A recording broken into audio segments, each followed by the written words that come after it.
Hello, Marvel fans, comic geeks, and all nerds between. My name is Megan, and I'm here with another kind of character breakdown, a team breakdown maybe. I made a character breakdown of Apocalypse, and I remember mentioning in that video that I will make a breakdown of the 4 Horsemen of Apocalypse because I see a lot of people asking about them, and I've seen a lot of misinformation said about them. So I'm just going to tell you all about them, who has been on the team, who has been a Horseman, and maybe who to look out for in X-Men 97. I don't know. So, the 4 Horsemen of Apocalypse were basically Apocalypse's original squad of ultra-powered enforcers. Their whole vibe was, if you're weak, that's a you problem, because they lived by Apocalypse's favorite philosophy, survival of the fittest. Every team usually had the classic job titles: pestilence, war, famine, and death. And whenever Apocalypse recruited someone, he'd supercharge them with fancy celestial tech, new powers, and ridiculously overpowered weapons. The employee benefits were terrible, but the upgrades were top tier. The OG Horsemen weren't random recruits. They were Apocalypse's own Omega-level kids with Genesis, born in the ancient mutant kingdom of Okara. Their aunt, Iska the Unbeaten, celebrated by forging the Scrap, a legendary sword split into 4 pieces so every kid got a piece.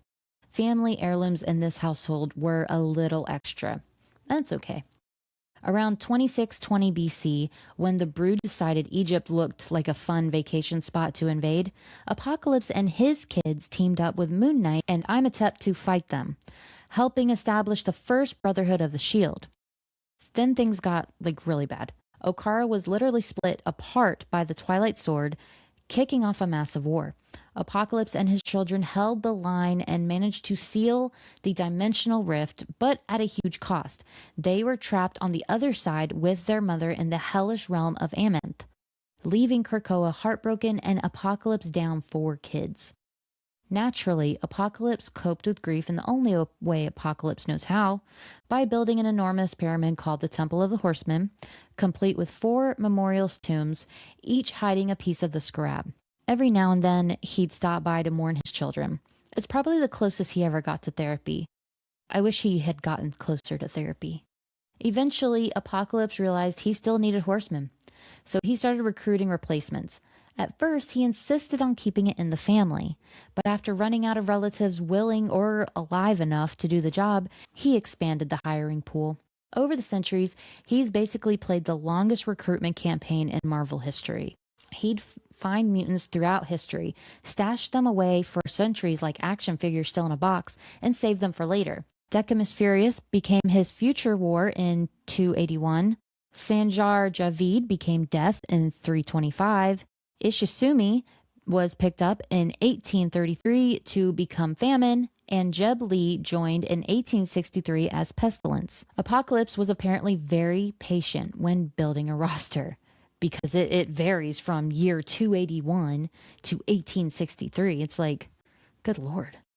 In 1013, after Rama-Tut warned him about people whose descendants would become future headaches, Apocalypse sent a team of horsemen to kill Wolverine's ancestor, Folkburn Logan. Thor promptly showed up and wiped the floor with all of them.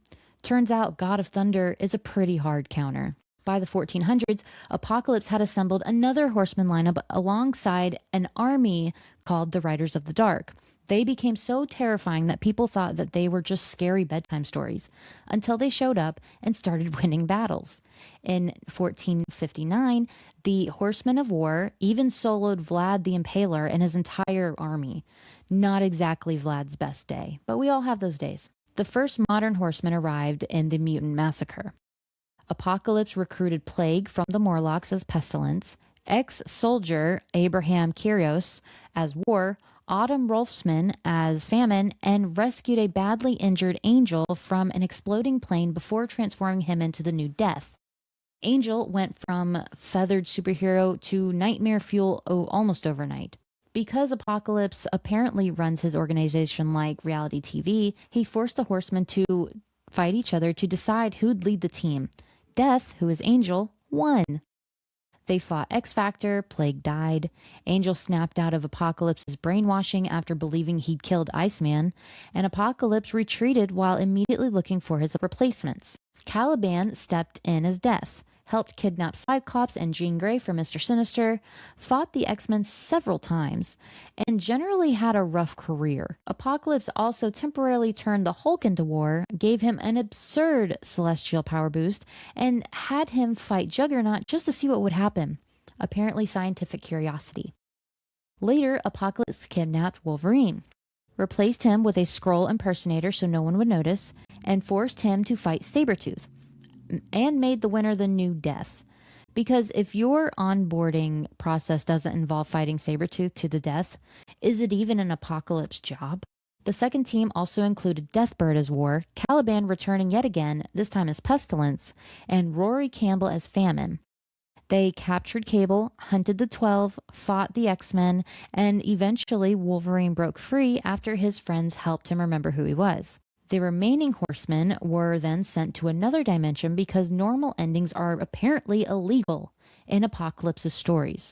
After House of M and M-Day left mutant kind nearly extinct, Apocalypse came back and convinced he needed to save the mutants by eliminating roughly 90% of humanity. Totally reasonable supervillain math. His new Horsemen were Gazer as War, Sunfire as Famine, Polaris, my girl, as Pestilence, and Gambit as Death.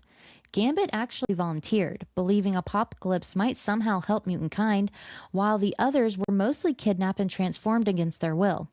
Eventually, Sunfire and Polaris broke free, Gazer got stabbed in the back by Ozymandias, and the whole plan collapsed, as Apocalypse plans usually do. Meanwhile, Apocalypse's real backup plan had been sitting in storage for centuries, the final Horsemen. These were the mutants he'd been collecting throughout history: Ishizumi, Decimus Furious, Jeb Lee, and Sanjar Javid. They helped resurrect Apocalypse, immediately failed their first mission when the X-Force killed him again, then bounced between serving Archangel, Genocide, and eventually the Apocalypse twins. Being a Horseman apparently came with zero job security because they were just bouncing back and forth. The Apocalypse twins later resurrected Sentry, Banshee, Grim Reaper, and Daken, turning them into a terrifying new set of Horsemen. Like most Apocalypse family plans, it ended in betrayal, death, time travel, and everyone scattered in different directions. It was a mess. Eventually, Apocalypse's original children, the first Horsemen, finally returned. After spending thousands of years trapped in a Menth, they came back leading Iraqi mutants and demons with one goal: overthrow Krakoa and fight with their own dad. Kids. War even sent her own son, Summoner, to trick Apocalypse into opening a gateway between the worlds. The plan worked. Apocalypse walked right into an ambush and barely escaped alive, and suddenly found himself preparing for a full-scale family reunion from hell. Because in Apocalypse's family, quality time usually means starting a war. We all have our family traditions. So in conclusion, there have been many Horsemen, and is it possible to even keep up with every single one of them? Yes. Yes, it is, because I have a list. So, who all has been Pestilence? Pestilence, that's the name of the first Horseman. Pestilence, Phantom Bats of the 12 Mines in the 11th century. Plague, Caliban, Lorna Dane, who is Polaris, and Ishizumi, who was the final Horseman for Pestilence.